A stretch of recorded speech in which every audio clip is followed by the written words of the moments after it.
y les pido que estemos atentos a la palabra para aprender, para vivir más dignamente, más fiel para el Señor. Que Dios me los guarde siempre, Dios los cuide, que Dios bendiga.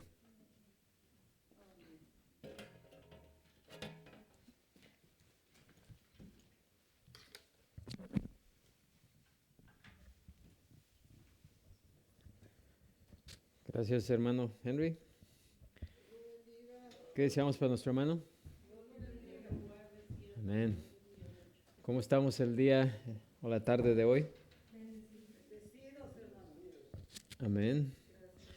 Pues con esa bendición vamos a continuar ahora en la palabra del Señor, y para ello les pido, ¿verdad?, que vayan preparando sus Biblias al pasaje de Romanos capítulo 7, los versículos del 14 al 25, los cuales vamos a estar viendo no en su totalidad en este día, sino vamos a ver parte en esta tarde y la segunda parte en la siguiente semana. Y antes de comenzar, le voy a pedir a nuestro hermano Luis, que nos acompaña desde Palmdale, que nos lleve en una oración. Amén, hermano Luis. Amén, hermano Luis. Voy a orar en este momento. Padre bueno del cielo, Señor bondadoso, en esta tarde, mañana, Señor, estamos suplicando, Señor, por tu Hijo, Señor, que va a traer la enseñanza, la palabra de Dios, Señor. Que esa palabra, Señor, o esa enseñanza llegue a corazones sensibles, Señor, y que puedan reconocer que solamente en Cristo hay salvación. Te damos gracias por ello, y a usted, Señor, le damos toda honra y toda gloria desde hoy y para siempre. Amén. Amén, hermano Luis. Adelante. Gracias, hermano. ¿Qué deseamos para nuestro hermano? Amén. Romanos capítulo 7, versículo 14 al 25.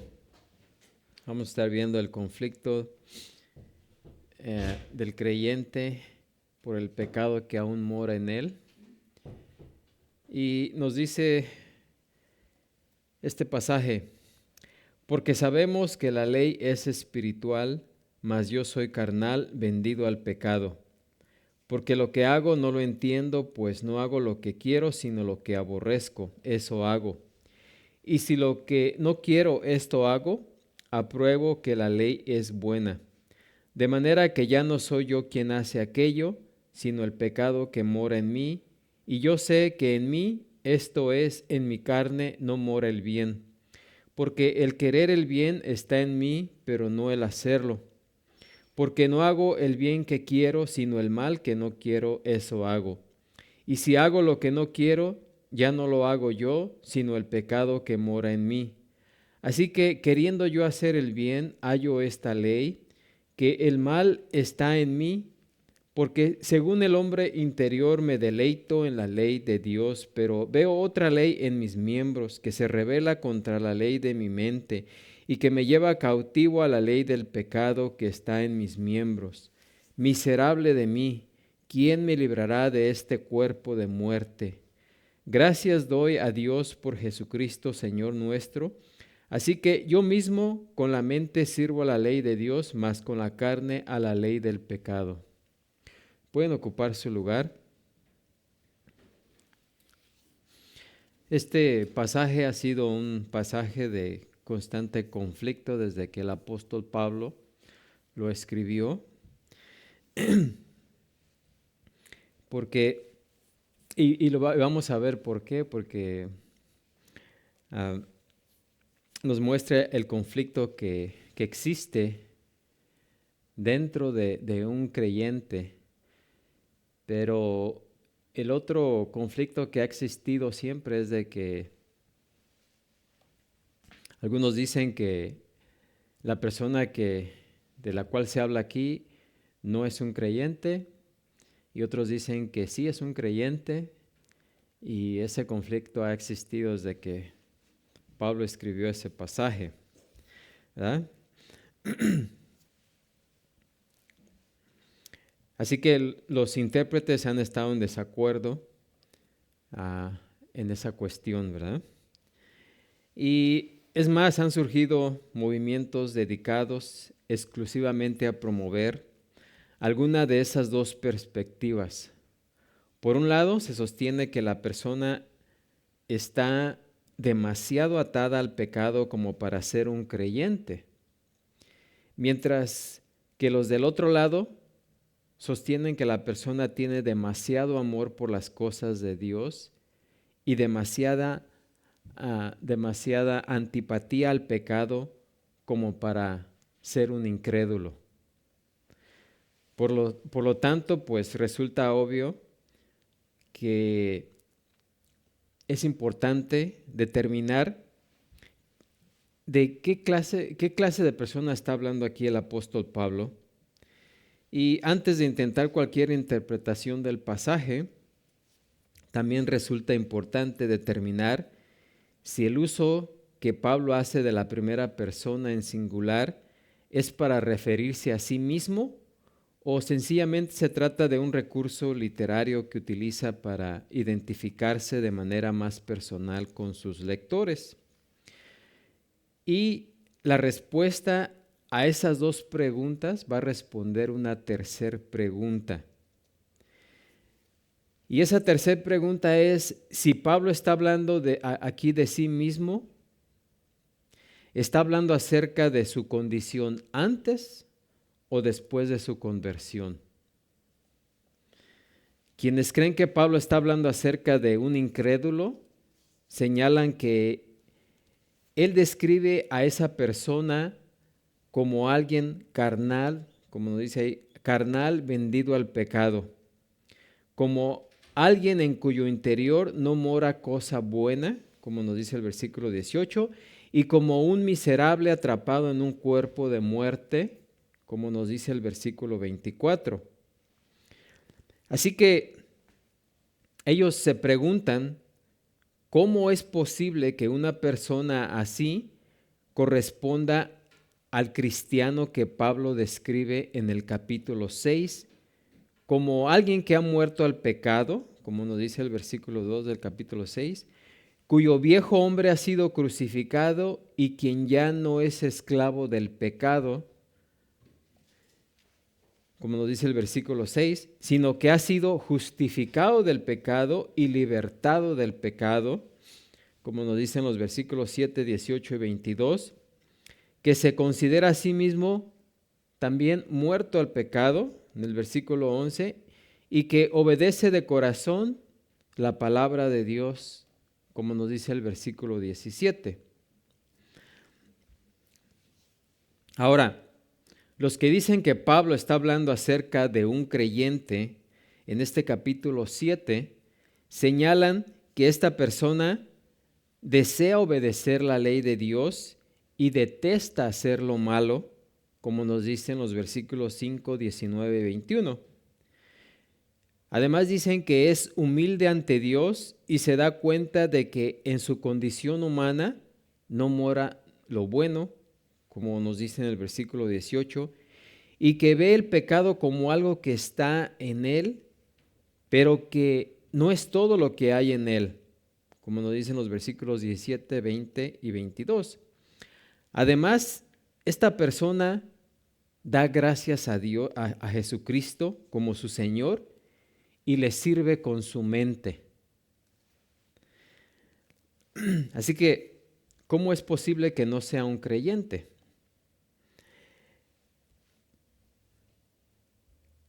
El apóstol ya ha establecido que ninguna de estas cosas que acabo de mencionar ahorita caracteriza a los no salvos.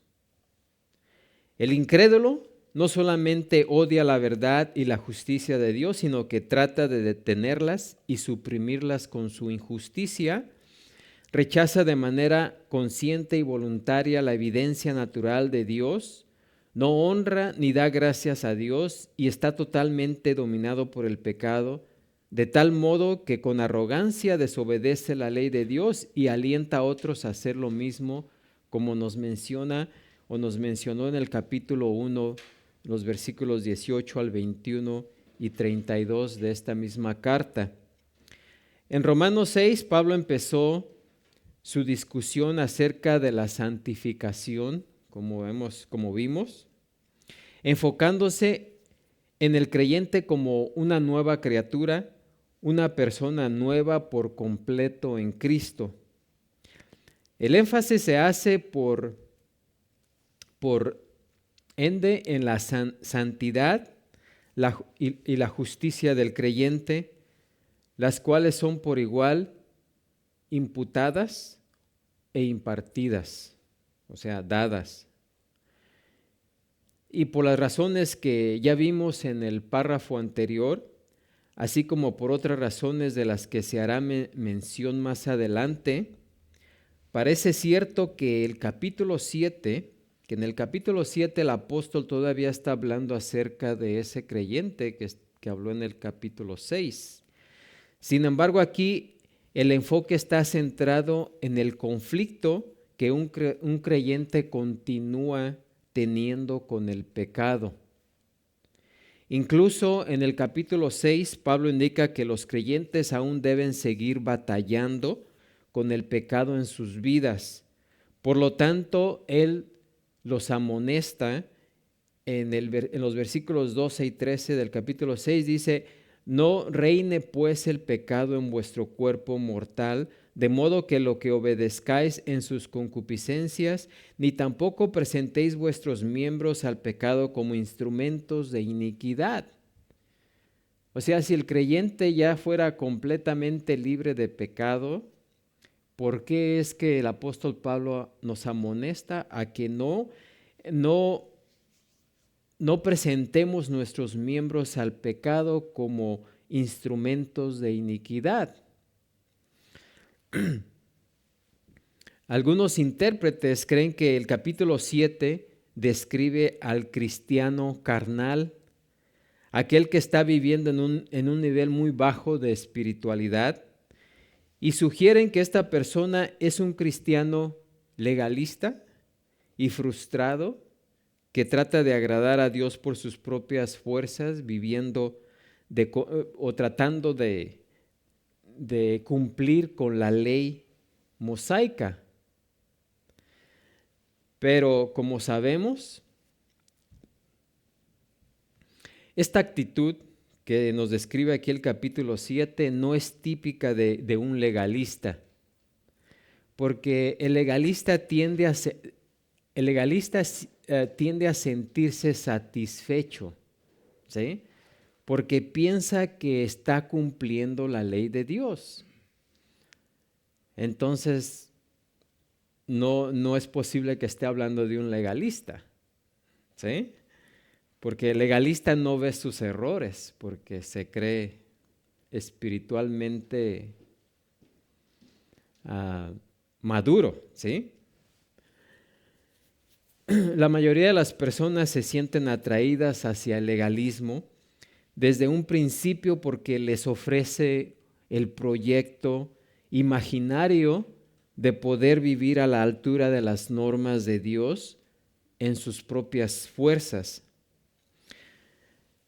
Parece más bien que Pablo está describiendo aquí a los cristianos más espirituales y maduros, los que entre más se miden con honestidad frente a las normas de justicia de Dios, más cuenta se dan de lo lejos que se encuentran de alcanzarlas. Es como cuando venimos a un espejo en penumbra y vemos ahí, si el cuarto está en penumbra, si está la luz baja, vemos nuestra silueta, ¿sí? Pero si incrementamos la luz, nos vamos viendo mejor, ¿sí? Y a medida que incrementamos más la luz, empezamos a ver más detalles, ¿sí? Nos vemos un granito aquí, nos vemos una espinilla por acá, nos vemos por acá un lunar, nos vemos por acá un pelito, ¿verdad? Entre más luz nos da, más claramente vemos nuestras imperfecciones en el espejo, ¿sí? Lo mismo sucede con la palabra de Dios. Entre más nos profundizamos en la palabra de Dios, entre más maduros, entre más crecemos y maduramos, más nos vemos en la imposibilidad de alcanzar o de hacer o de cumplir la ley de Dios. ¿Sí? Porque entre más nos acercamos a Dios, más podemos ver nuestro propio pecado. De modo que son las personas inmaduras, carnales y legalistas las que tienden a vivir bajo la ilusión de que son espirituales y que mantienen un buen desempeño en comparación a las normas de Dios. ¿Sí? Yo al menos veo que algunas personas que siempre se presentan diciendo, y soy cristiano, ¿sí? ¿Verdad? O sea, no es que no nos sintamos orgullosos de ser creyentes, ¿verdad? Pero a la vez, yo jamás hago eso. Nunca me presento como pastor y nunca me presento como creyente. Prefiero mejor que la persona me pregunte, oye, ¿tú eres creyente? ¿Sí? ¿Verdad? Que sentirme motivado por informar a las personas que están a mi alrededor que soy creyente, ¿verdad? Porque siempre siento ese sentimiento de que realmente no soy digno de ser llamado hijo de Dios, ¿sí? Pero principalmente lo hacen las personas que son inmaduras, ¿verdad? Porque aún no entienden, ¿verdad? No comprenden lo que significa vivir a la altura de las normas de Dios. Y muchas veces que piensan que ya por ser creyentes ya están cumpliendo esas normas, ¿sí? Así que el nivel de conocimiento espiritual, quebrantamiento, contrición y humildad que caracterizan a la persona que se describe aquí en Romanos 7, constituyen marcas que corresponden a un creyente espiritual y maduro, el cual no tiene delante de Dios confianza en absoluto en su propia bondad y en sus propios logros individuales. También parece como uno podría suponer naturalmente, dado el uso de la persona singular, que precisamente ocurre aquí 46 veces en Romanos, desde el versículo 7 al 25, que Pablo está hablando acerca de sí mismo. Aquí él no se está plasmando solamente como el sujeto y tema central de este pasaje, sino también como el apóstol maduro y experimentado que era en ese momento cuando escribió esta carta. ¿Por qué? Porque únicamente un cristiano que se encuentra muy cerca de la cúspide de la madurez espiritual estaría dispuesto a experimentar o a sentir interés o preocupación con respecto a las luchas en su corazón, en su mente y conciencia tan profundas, ¿sí? Entre más veía con claridad y plenitud cada vez mayores la santidad y la bondad de Dios, más reconocía Pablo su propia pecaminosidad y mayor era su aflicción con respecto a ella, ¿sí? Entre más aumentamos la luz cuando estamos frente del espejo y más nos acercamos al espejo, más vemos nuestras imperfecciones, ¿sí?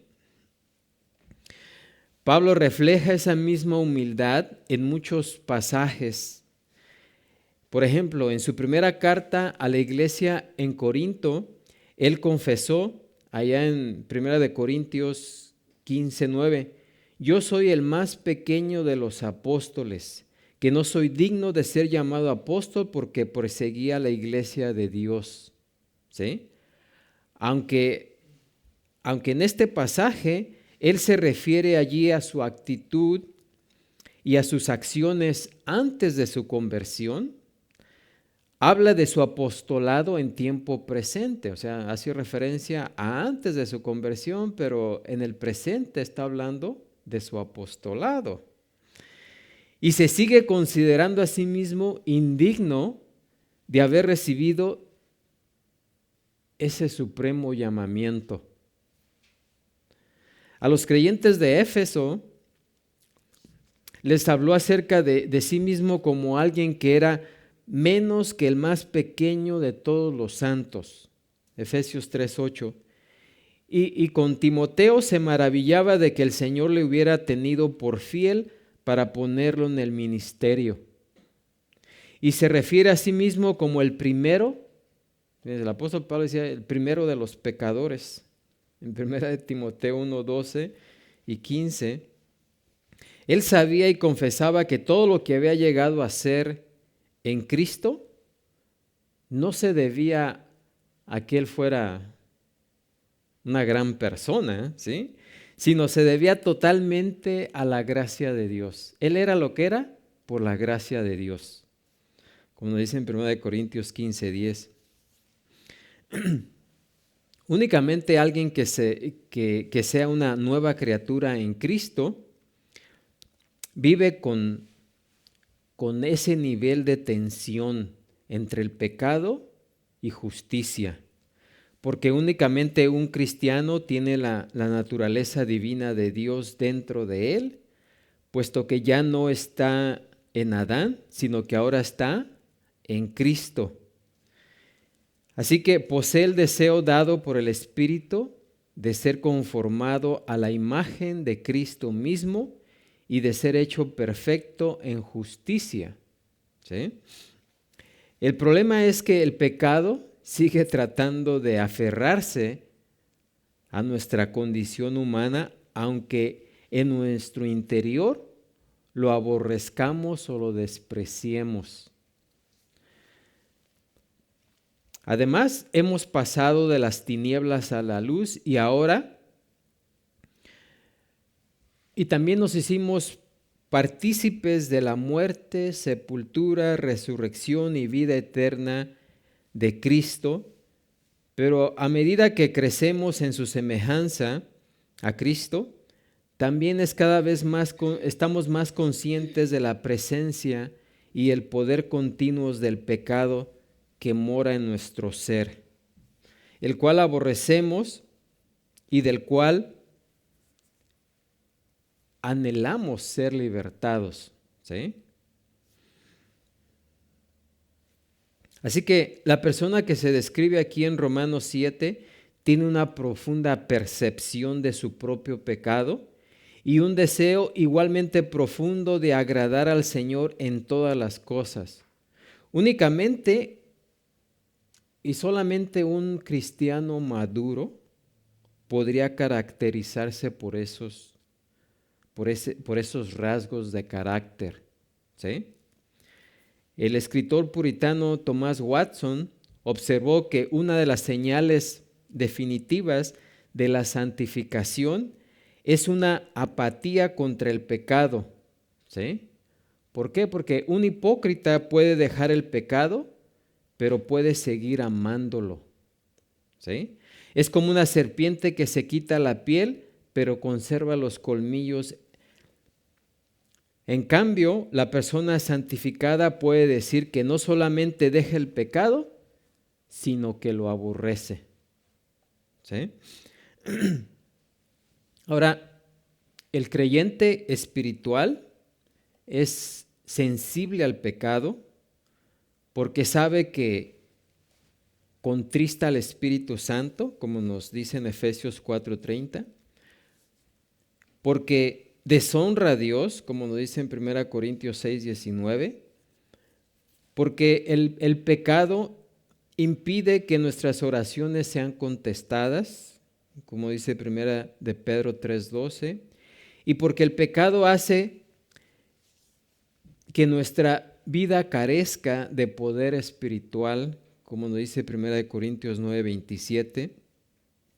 Así que el creyente espiritual es sensible al pecado también porque es un estorbo para las cosas buenas que vienen de parte de Dios, como nos dice Jeremías 5:25, porque nos quita el gozo de la salvación, como nos dice el Salmo 51:12, porque detiene nuestro crecimiento espiritual, como dice en 1 Corintios 3:19, y porque además del pecado trae disciplina y azote de parte del Señor, y porque nos impide que nos convirtamos en un instrumento honroso y útil en las manos del Señor, como nos dice 2 Timoteo 2:21.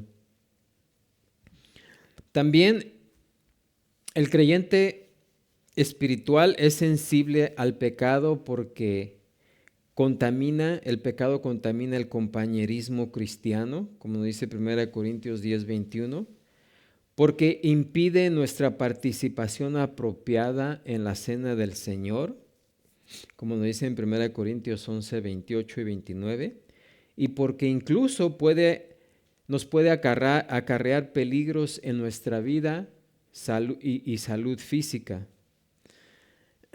Así que, como vimos en el pasaje anterior, Pablo utiliza el tiempo pasado en los verbos de Romanos del versículo 7 al 13, del pasaje anterior de este capítulo, del 7 al 13. Él está hablando en el pasado, lo cual indica sin duda que estaba hablando de su vida anterior a la conversión. Pero en este pasaje, empezando del versículo 14 y de manera continua por el resto del capítulo, él emplea el tiempo presente para hacer referencia exclusiva a él mismo. Y ese cambio obvio de tiempos verbales pues constituye un respaldo a la idea de que en los versículos 14 al 25 Pablo está describiendo su vida como cristiano, ¿sí? A partir del versículo 14 también se da un cambio obvio en las circunstancias del sujeto en relación con el pecado. En los versículos del 7 al 13, Pablo habla del pecado como algo que le engaña y le mata. Da la impresión de estar a merced del pecado y ser totalmente incapaz de librarse de su agarre mortal. Pero aquí en este pasaje, del 14 al 25, él habla de una batalla consciente y resulta en contra del pecado, el cual sigue siendo un enemigo poderoso, pero que ya no es su amo, ¿sí? En esta segunda parte del capítulo, Pablo continúa defendiendo también la justicia de la ley de Dios y se regocija en los beneficios de su ley porque él sabe que la ley no nos puede salvar del pecado, que aunque no nos puede salvar del pecado, de todas maneras sigue obrando en la vida del creyente porque nos revela el pecado y nos sigue convenciendo del pecado, tal como lo hizo antes de la salvación, ¿sí? Siempre y cuando un creyente permanezca en la tierra, en su cuerpo mortal y corruptible, la ley seguirá siendo nuestro aliado espiritual, ¿sí? Por lo tanto, el creyente obediente y lleno de espíritu valora y honra en gran manera todos los mandamientos morales y espirituales de Dios. Así que él continúa declarando con el salmista, porque a la vez, así como Pablo está describiendo su conflicto con el pecado, ¿sí? Aquí, en su madurez espiritual, él no fue la única persona.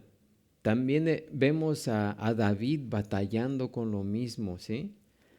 en sus salmos, él escribió muchas ocasiones acerca de ese conflicto que él sentía, ¿sí?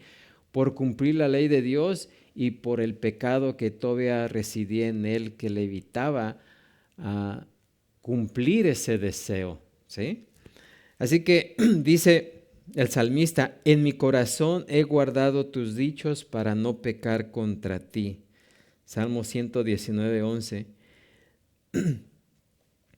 Y esa palabra es más que nunca una lámpara a sus pies y lumbrera a su camino, en el 105 de ese mismo capítulo. Así que la palabra de Dios es más valiosa para los creyentes bajo el nuevo pacto de lo que fue para quienes estuvieron bajo el viejo pacto, no solamente porque el Señor nos ha revelado más de su verdad en el Nuevo Testamento, sino también porque como creyentes ahora tenemos la plenitud del Espíritu Santo que mora en nosotros para iluminar y aplicar esa verdad, ¿sí? Por lo tanto, aunque la ley no nos puede salvar ni santificar, pues sigue siendo nuestra mejor aliada, ¿sí? Y sigue siendo, como dice Pablo aquí en Romanos 7:12, santa, justa y buena. Así como vimos, contestamos la pregunta anterior, entonces, ¿para qué sirve la ley? Bueno, la ley sigue siendo santa, justa y buena, ¿sí? Y es nuestra mejor aliada, ¿sí? Porque nos sigue manteniendo en el camino, ¿sí? Además, la obediencia a ella ofrece grandes beneficios, tanto a creyentes como a no creyentes. Pablo todavía sigue enseñando aquí acerca del tema más amplio de la justificación por gracia a través de la fe, ¿sí? Él ha establecido, ¿verdad?, que la justificación trae como resultado la seguridad y certidumbre plenas del creyente, como vimos en el capítulo 5, y su santidad en el capítulo anterior 6, y aquí en este capítulo 7 estamos viendo la libertad del yugo de la ley, ¿verdad? Y además, a esa lista de beneficios, el apóstol Pablo añade ahora la sensibilidad frente al pecado y el aborrecimiento del pecado. O sea, el creyente maduro espiritualmente tiene más sensibilidad al pecado, ¿sí? Así que en este pasaje del 14 al 25, Pablo nos da una serie de lamentos acerca de su penosa situación espiritual con todas sus dificultades. Y nos presenta 4 lamentos, ¿verdad? Los primeros 3 lamentos que vamos a ver son los que están en los versículos 14 al 17, 18 al 20, 21 al 23. Y todos estos 3 lamentos o quejas siguen precisamente el mismo patrón. Pablo primeramente describe su condición espiritual, ¿sí? Primero nos da su condición espiritual de la que él se lamenta o se queja. Luego nos da una prueba de su realidad y por último nos da o nos revela la fuente del problema, ¿sí? Así que, y en el lamento final que vamos a ver en el versículo 24 y 25, también incluye una bella exultación de gratitud a Dios por su Hijo Jesucristo, porque gracias a su sacrificio de amor y gracia, los creyentes en Él ya no estamos bajo la condenación del pecado, a pesar del poder residual que todavía hay en nosotros, ¿sí? Así que, primeramente, hoy solamente vamos a ver el primer lamento, la primer queja, que encontramos en los versículos 14 al 17, que dicen: por porque sabemos que la ley es espiritual, mas yo soy carnal, vendido al pecado. Porque lo que hago no lo entiendo, pues no hago lo que quiero, sino lo que aborrezco, eso hago. Y si lo que no quiero, esto hago, apruebo que la ley es buena. De manera que ya no soy yo quien hace aquello, sino el pecado que mora en mí. Así que, primeramente, en este pasaje vamos a ver la condición. Y la condición que Pablo describe aquí, la condición su condición espiritual que él describe aquí es porque sabemos que la ley es espiritual, mas yo soy carnal, vendido al pecado. ¿Sí? Ahora, la conjunción por qué que vemos aquí indica que Pablo no está entrando en un tema nuevo, sino que está dando una defensa de lo que acaba de decir que vimos en el pasaje anterior. Él empieza afirmando nuevamente que la ley no es el problema, porque la ley es ¿qué? Espiritual. La salvación por gracia a través de la fe no reemplaza ni devalúa la ley, como algunos piensan, ¿verdad? Porque la ley nunca ha sido, como vimos anteriormente, un medio de salvación. La ley no fue dada para que fuésemos salvos por medio de la ley, sino para que reconozcáramos nuestro pecado, ¿sí? Como vimos anteriormente y también en Hebreos 11 y muchos otros pasajes de las Escrituras, dejan en claro que el único medio de salvación siempre ha sido la provisión y el poder de la gracia de Dios, obrando a través del canal de la fe del hombre. Y Pablo aquí nos dice, mas yo, continúa Pablo, todavía dice, soy carnal, todavía soy de la tierra, o sea, está diciendo que todavía es de la tierra y que es mortal. Y es importante ver que el apóstol no dice que todavía ya no está en la carne, sino que la carne sigue siendo parte de él. ¿Sí? Como creyentes ya no estamos en la carne, sino que la carne está en nosotros. ¿Sí? Y él ha explicado que los creyentes, ¿verdad?, ya no están en la carne. Vimos eso en el versículo 5 de este capítulo y vamos a verlo más adelante en el capítulo 8. ¿Por qué? Porque ya no estamos ligados, ya no estamos esclavizados a su pecaminosidad como lo estuvimos en el pasado. Y la idea es de que aunque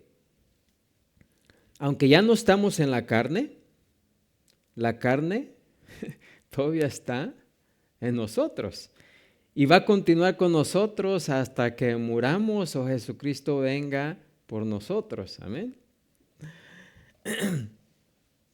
En su primera carta a la iglesia de Corinto, mejor dicho, Pablo describe a los cristianos allí como carnales, como niños en Cristo, ¿sí? Un creyente carnal es un niño en Cristo, ¿no? En 1 Corintios 3:1. Y más adelante el apóstol dice, haciendo uso del tiempo presente, yo sé que en mí, ¿sí?, esto es, en mi carne, no mora el bien. ¿Sí? Versículo 18.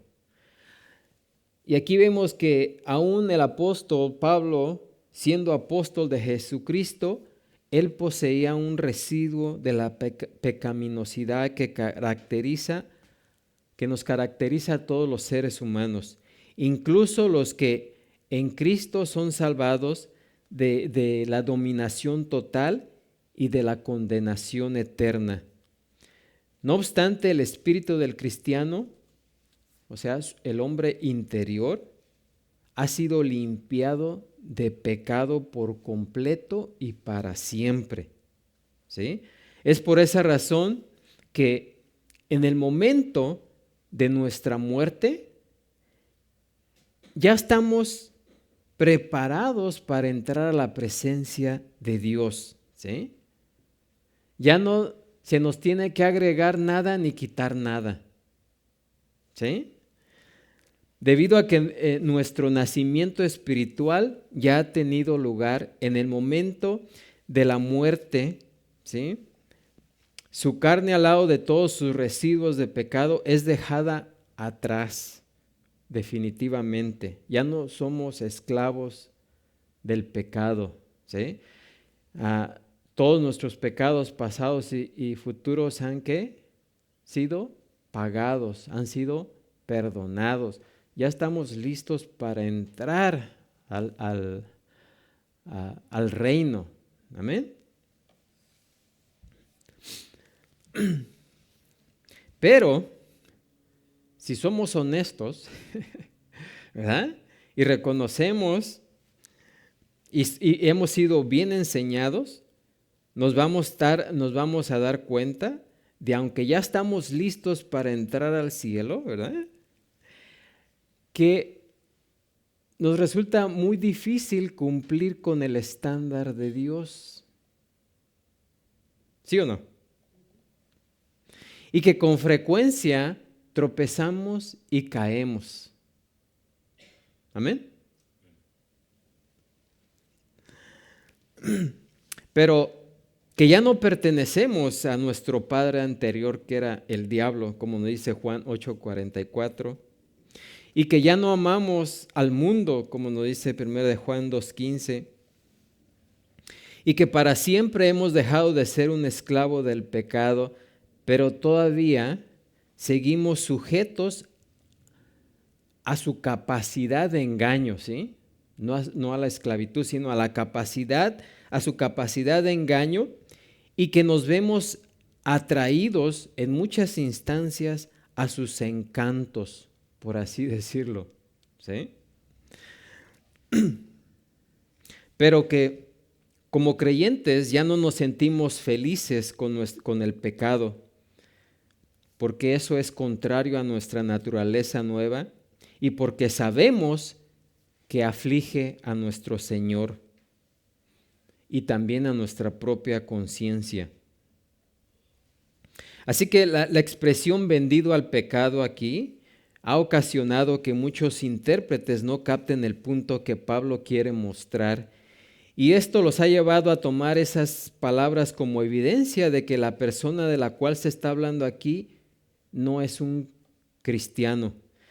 Sin embargo, Pablo emplea una frase similar en el versículo 23, donde aclara que solamente sus miembros, ¿sí?, o sea, su cuerpo, esto es, su cuerpo carnal, es cautivo a la ley del pecado. Solo nuestro cuerpo sigue cautivo a la ley del pecado, pero no el hombre interior, ¿sí?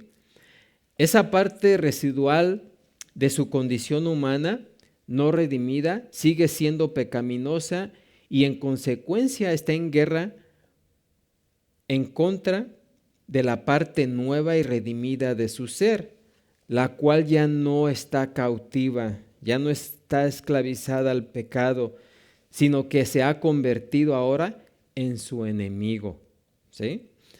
Las palabras fuertes de Pablo acerca de su condición no indican que él fuera salvo en aquel entonces de una manera parcial, o sea, una manera parcial únicamente, sino que más bien destacan el hecho de que el pecado puede seguir teniendo un poder terrible en la vida de un cristiano y que no es algo que pueda ni debamos tomarnos a la ligera, ¿sí?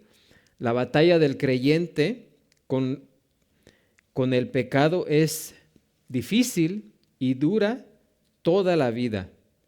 Y como Pablo señala más adelante en este capítulo, incluso cualquier cristiano honesto puede decir en verdad, como lo dijo él aquí, yo sé que en mí, esto es en mi carne, mora ¿qué? No mora el bien. El creyente honesto que se ve a sí mismo dice, yo sé que en mi cuerpo no mora el bien. ¿Sí?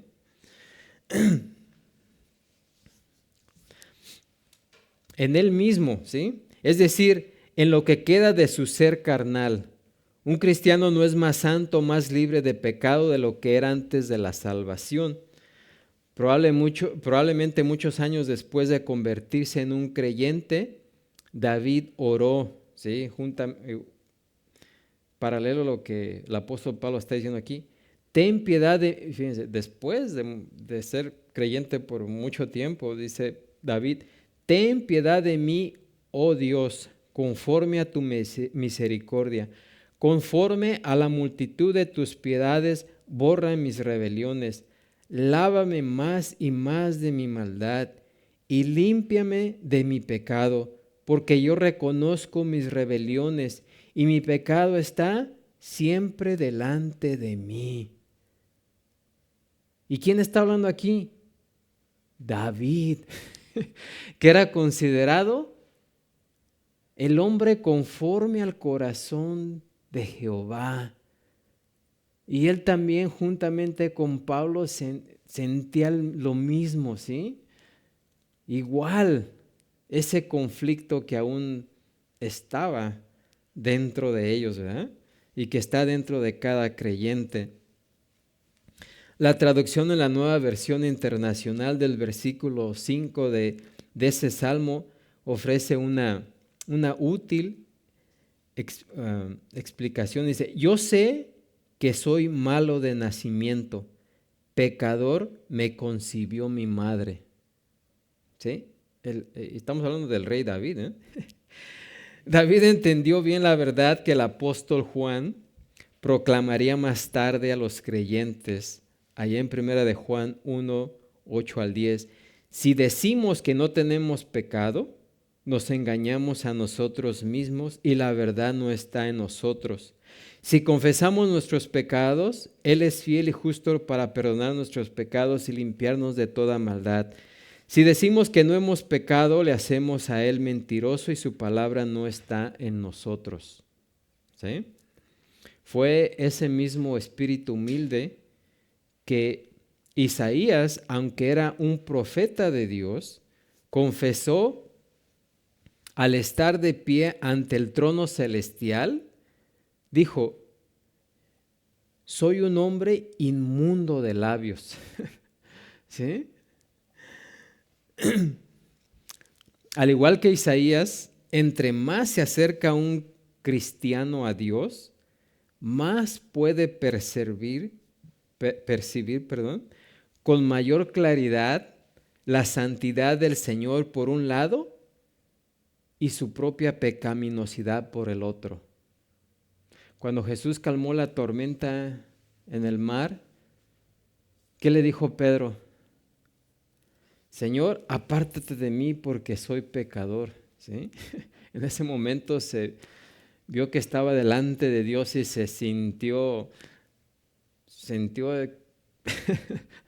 se vio a sí mismo como ese pecador, ¿sí? En resumen, y para terminar, nos falta la prueba, ¿verdad? El pecado es tan perverso y poderoso que incluso se aferra a una persona redimida y contamina su vida diaria, frustrando así nuestro deseo interno de obedecer la voluntad de Dios. Esa es la condición espiritual que Pablo nos describe aquí. La prueba, dice, porque lo que hago, esta es la prueba, ¿verdad? Porque lo que hago no lo entiendo, pues no hago lo que quiero, sino lo que aborrezco, eso hago. ¿Sí? La prueba que Pablo presenta para demostrar que el pecado seguía morando en él se basa en la realidad de su situación. Lo que hago no lo entiendo, pues no hago lo que quiero, sino lo que aborrezco, eso hago. La palabra entiendo tiene el significado básico de adquirir conocimiento con relación a algo o a alguien, un conocimiento que va más allá de los hechos concretos. Por extensión, este término se empleaba con frecuencia para aludir a la relación especial entre la persona que conoce y el objeto de conocimiento.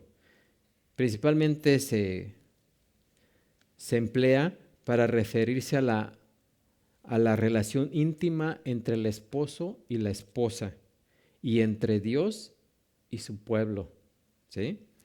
Pablo utiliza este término en ese sentido para representar la relación entre la persona salvada y el Salvador. Como en Gálatas 4:9 dice, mas ahora conociendo a Dios, o más bien siendo conocidos por Dios, ahí vemos la misma palabra, ¿cómo es que volvéis de nuevo a los débiles y pobres rudimentos, a los cuales os queréis volver a esclavizar? Así que por vía de una extensión adicional, la palabra se utilizaba en el sentido de aprobar o aceptar algo o alguien, como en 1 Corintios 8:3. Pero si alguno ama a Dios, dice Pablo, es conocido, o sea, es aceptado por Él. Así que también tiene el significado de ser aceptado. Ese parece ser el significado de la palabra aquí y es compatible con la segunda mitad de la frase. Pablo se encontró a sí mismo haciendo cosas que él mismo no aprobaba. Y esto no significa que él fuera incapaz de hacer una cosa buena en particular, sino que cuando vio la plenitud y la grandeza de la ley de Dios, no fue capaz de responder por completo a la altura de las demandas perfectas de Dios, ¿sí? No es que no podamos hacer cosas buenas ya siendo creyentes, pero nos damos cuenta de que no podemos cumplirlas a la perfección, ¿sí? No era que él nunca pudiera hacer cualquier cosa buena en absoluto, ni que fuese capaz de obedecer fielmente a Dios. Nuestro deseo es obedecer a Dios, pero nos damos cuenta de que no podemos obedecerlo perfectamente, ¿sí? Así que el apóstol más bien estaba expresando ese conflicto interno del tipo más profundo que existe, en el que su deseo sincero y de todo corazón era cumplir el espíritu, así como la letra de la ley. Pero se daba cuenta de que era incapaz de vivir a la altura de las normas perfectas del Señor y aún de su propio corazón. O sea, él quería obedecer más a Dios, pero se veía incapacitado, ¿sí? Y no era la conciencia de Pablo lo que estaba perturbando a causa, o que estuviera perturbado por causa de algún pecado, ¿verdad? Era su hombre interno, creado de nuevo a semejanza de Cristo y habitado por su espíritu, el que ahora podía ver algo de la santidad, la bondad, la gloria verdadera de la ley de Dios y se sentía afligido con la más mínima infracción o insuficiencia al cumplir personalmente esa ley.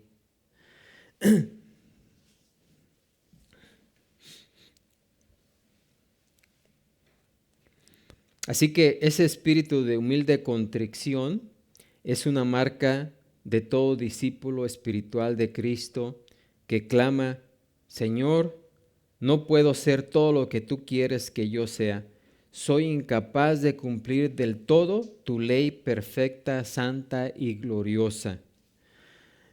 Y en medio de una gran frustración y tristeza, el creyente confiesa juntamente con Pablo, no hago lo que quiero, ¿sí?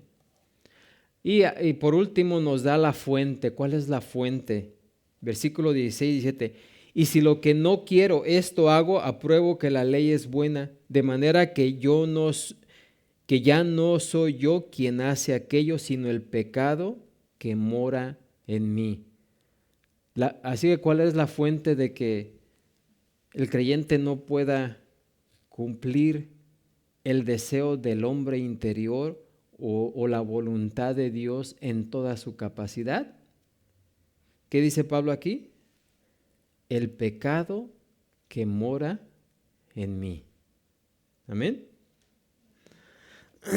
Sin importar cuál sea la razón por la cual lo que no quiero esto hago, dice él, esto no es culpa de la ley. Yo estoy de acuerdo con la ley, dice Pablo, yo estoy de acuerdo con la ley en todos sus detalles. Mi nuevo hombre, la nueva criatura donde ha sido implantada la semilla eterna e incorruptible de Dios, lo confiesa de todo corazón y por esta razón yo apruebo que la ley es buena. En mi ser redimido yo anhelo con toda sinceridad honrar la ley y cumplirla a perfección.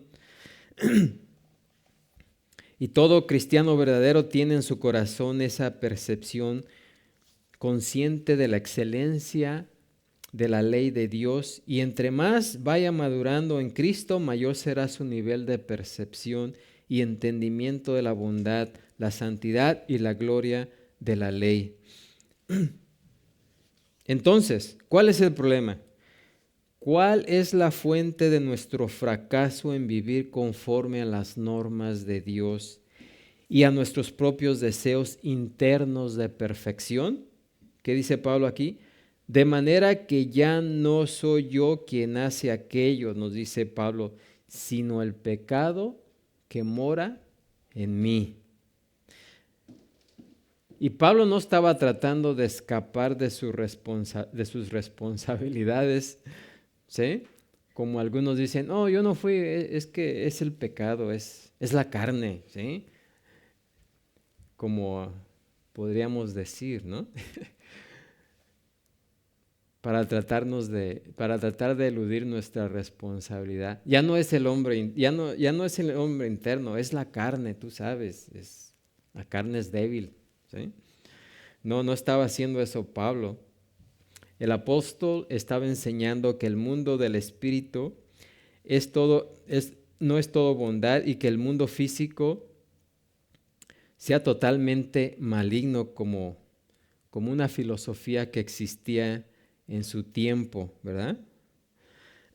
Y creo que ya no vamos a alcanzar a terminar eso, pero para explicar esa situación, ¿verdad? Lo vamos a dejar para la siguiente semana, porque el apóstol Pablo no estaba eludiendo su responsabilidad, ¿sí?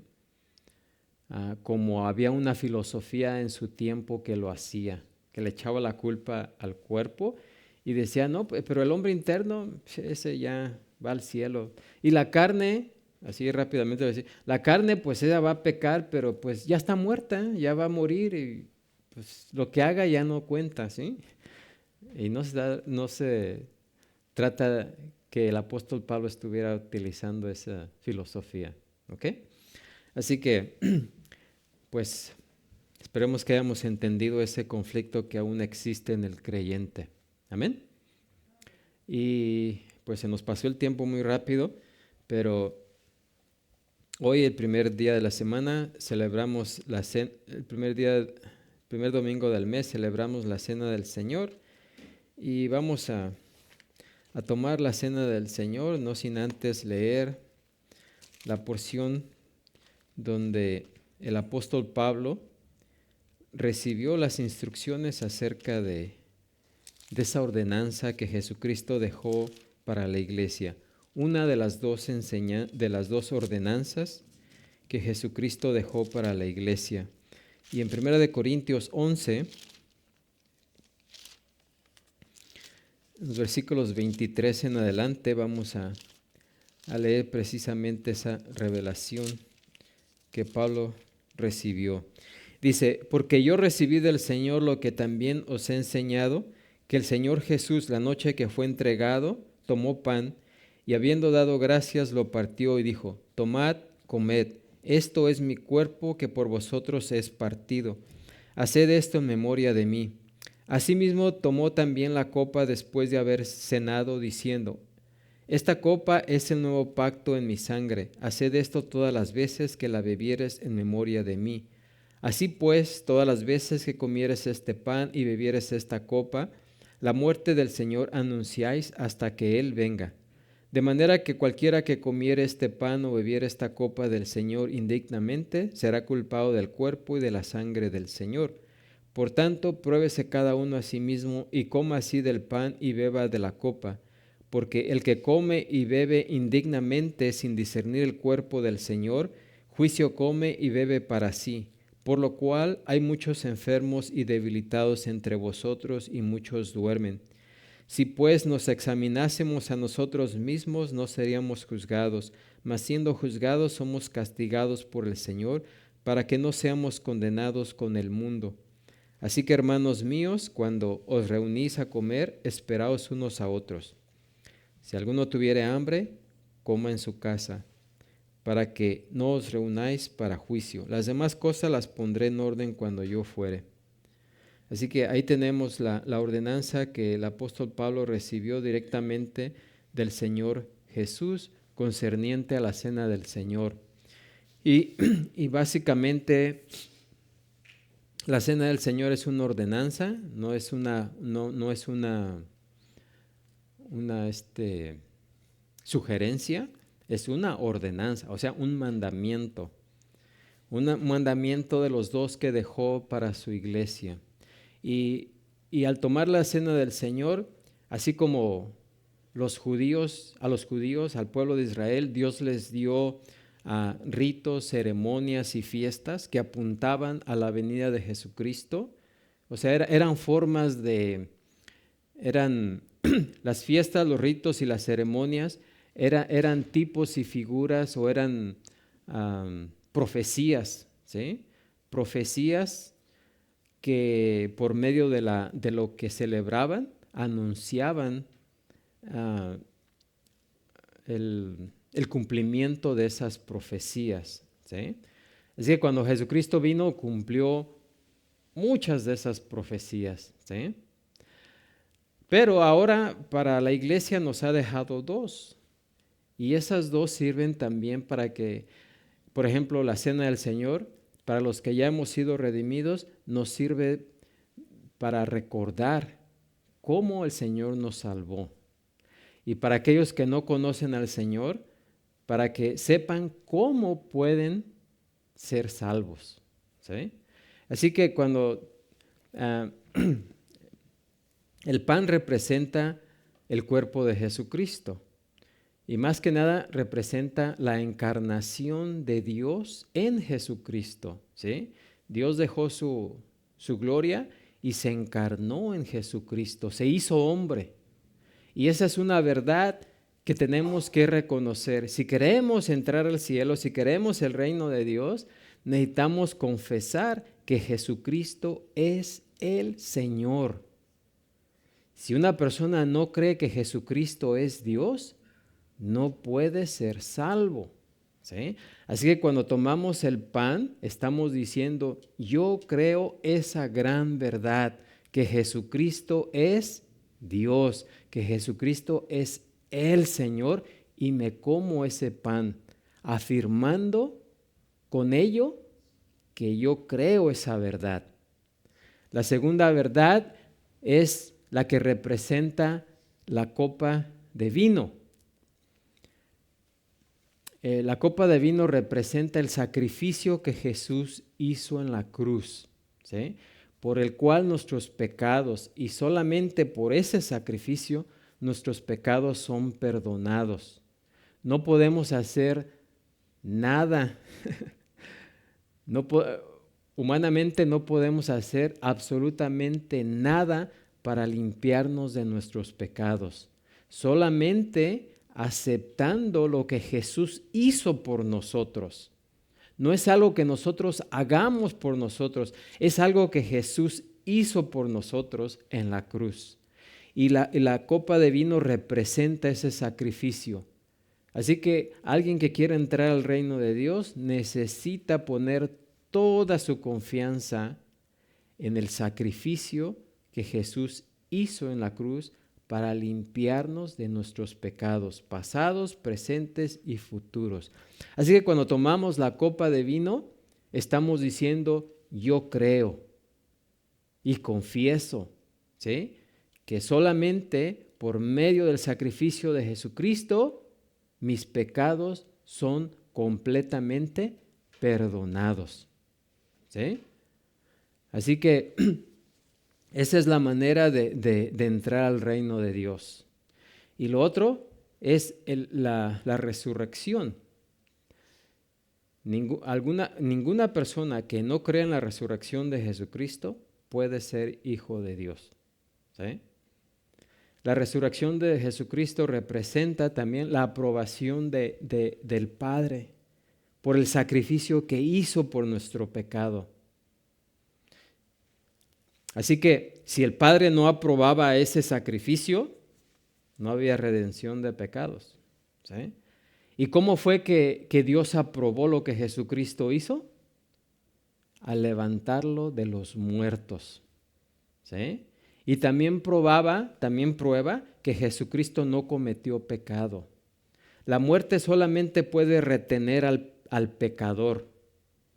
Pero si la persona que muere no es pecador, la muerte no lo puede detener. ¿Sí? Lo tiene que soltar. Es como alguien cuando lo traen a juicio y lo encuentran inocente, la ley no lo puede meter a la cárcel porque es inocente. Lo tiene que soltar. Aunque haya sido acusado del más terrible pecado, del más terrible crimen, si en la corte no lo encuentran culpable, lo tienen que soltar. Y la muerte soltó a Jesucristo, demostrando que no había ningún pecado en él, que él fue el perfecto sacrificio por nuestro pecado. Amén. Nosotros cuando morimos, la muerte sí nos retiene porque nosotros sí somos pecadores, ¿sí? Pero como hemos muerto y hemos sido sepultados y resucitados en Cristo, al final, en la resurrección, vamos a ser y somos juntamente, ¿qué? Resucitados con Cristo Jesús. Amén. Ahora también nos habla aquí de que tenemos que confesar nuestros pecados. Ya no pedimos perdón por nuestros pecados porque nuestros pecados han sido perdonados. No solamente los pasados, sino los que estamos cometiendo ahorita y los que aún no cometemos y vamos a cometer, ¿sí? Pero necesitamos confesarlos. Y confesar quiere decirle llamarle al pecado pecado, ¿sí? Y confesarlo. Y eso es algo que tenemos que hacer mientras estemos, porque acabamos de ver aquí en Romanos de que el hombre interior ha sido redimido, pero nuestra carne todavía no ha sido redimida y nos jala hacia el pecado, ¿sí? Y pecamos constantemente, pero ya no necesitamos bañarnos, simplemente lavarnos los pies. Y eso es confesando nuestros pecados. Amén. Así que con eso vamos a pasar aquí enfrente, vamos a tomar la cena del Señor, orando. Padre Santo, Señor Todopoderoso, gracias te damos por esos elementos, el pan que representa tu cuerpo, ese cuerpo, ¿verdad?, que fue sacrificado en la cruz y que también tú dejaste tu gloria para venir a este mundo y ser como nosotros, Señor. Y gracias por ello. Al tomar este pan, estoy afirmando que creo que tú eres Dios, que tú eres el Dios verdadero, el Dios vivo. Amén. Y también el vino, la copa del fruto de la vid, representa el sacrificio que tu Hijo hizo en la cruz, por el cual todos nuestros pecados fueron perdonados, fueron limpiados, Señor. No solamente los pasados, sino también los presentes y aún los futuros, ya que todos nuestros pecados eran futuros cuando Cristo murió en la cruz, Señor. Y aún así, Él murió por todos estos pecados, Señor. Gracias te damos, Señor, porque al reconocer y tomar la copa de vino, estamos afirmando ese sacrificio que Jesús hizo por nosotros, como el único sacrificio que puede y limpia todos nuestros pecados. Y gracias, Señor, por ello. Así que te damos gracias también porque la muerte no te pudo retener, sino que al tercer día tú resucitaste, dando evidencia de que no había pecado en ti, que fuiste el sacrificio perfecto, Señor, el cual fue aprobado por el Padre. Y gracias, Señor, por ello. Bendice este pan y bendice este fruto de la vid. En el nombre de Cristo Jesús. Amén, Señor. Amén. Y así vamos a pasar.